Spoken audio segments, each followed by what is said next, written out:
kadib waxaa kusoo bixi doono inta lacag ee kugu jirto TikTok-ga.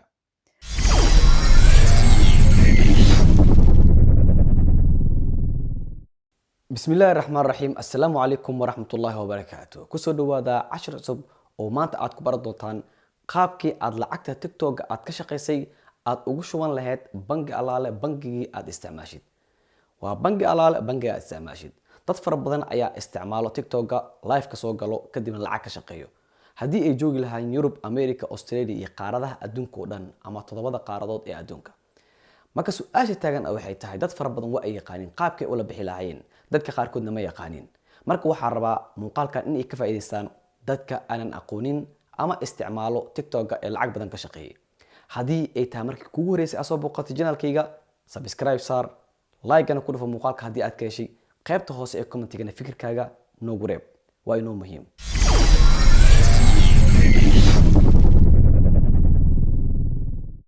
profile-kaaga TikTok ayaa soo galaysaa marka koowaad, kadibna waxaad ku dhufanaysaa 3 dhibcood ama 3 xariiqmo ee kore. kadibna waxaad ka dooranaysaa meeshan ay ku qoran tahay balance. waa uu wareeganayaa. kadib waxaa ku soo bixi doono labadan option.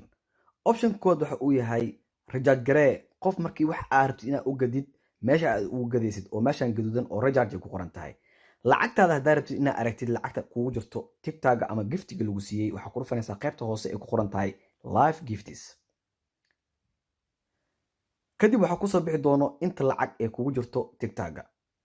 waxaa rabtaa in aad la baxdid, waxaad ku dhufanaysaa qaybta hoose ee ku qoran tahay withdraw ee ku qoran tahay aad ku dhufanaysaa ama la bax. kadib waa uu wareegan doonaa. waxaa kusoo bixi doono opshano aad u fara badan. ha ka baqin.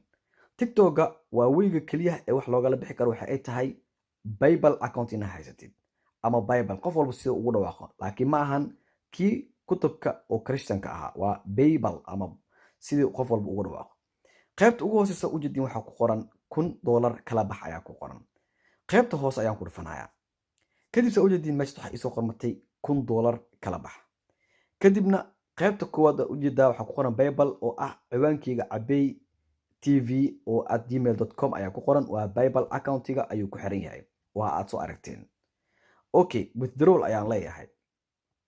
kadibna haddii aan dhaho continue, lacagtaas oo dhan wuxuu ii geen doonaa PayPal-kayga ama PayPal-kayga ayuu ii geen doonaa account-kayga. asigana waa idin tusi doonaa lacagta hadda ku jirto iyo markii aan kusoo shubo lacagta imaan doonto labadaba. ila soco marka. saa u jeediin PayPal account-ka inta ayuu saaran yahay, kaas ayaan ku dhufanayaa. kadib saa u jeediin PayPal-kayga waxaa ku jiro ama PayPal-kayga waxaa ku jiro $1 iyo 1 senti ama 1 faran iyo 1 senti ayaa ku jiro. waa lacag $1 iyo bar u dhigmato oo lacagta Swiss faran ah. okay, waxaan ku laabanayaa TikTok ayaan ku laabanayaa. okay, lacagtan haddii aan dhaho okay haddaan dhaho ama confirm haddaan dhaho, lacagtaas waxay kusoo dhici doontaa bangigayga. confirm ayaan leeyahay ama withdraw ayaan leeyahay. saa u jeedin hadda jeeg waa u saarmay ama withdrawal ayaa soo qormatay oo ah calaamadda tigta saarmata u jeedin. haddii aan ku laabto PayPal-kayga oo aan refresh dhaho, waxaa ii soo gashay 898.16 senti ayaa soo gashay oo ah lacagta imaatay waxay ahayd $. markii loo bedelo lacagta Swiss franka halaas ayay noqotay. oo haddii aan ku dhufto waa arkaysaa oo qaybta hoose waxaa ku qoran $1 iyo $1 iyo 7 senti ayaa macnaha ii soo gashay oo lacagta US-ka ah. qaybta korona u jeedin waxaa loo bedel dhaqso exchange ayaa la sameeyey 898 ayay noqotay. marka inta haddaad dib ugu laabto TikTok-ga oo aan dhaho back haddaan dhaho, waxaa arkaysaa lacagtan automatic ayay u jarmaysaa. waxaa soo hartay oo keliya 192 ayaa soo hartay. marka waxaan filayaa qaabka loola baxo inay easy tahay. markii aan rabo inaan la baxo marka waxaan ku laabanayaa PayPal account-kii ayaan ku laabanayaa.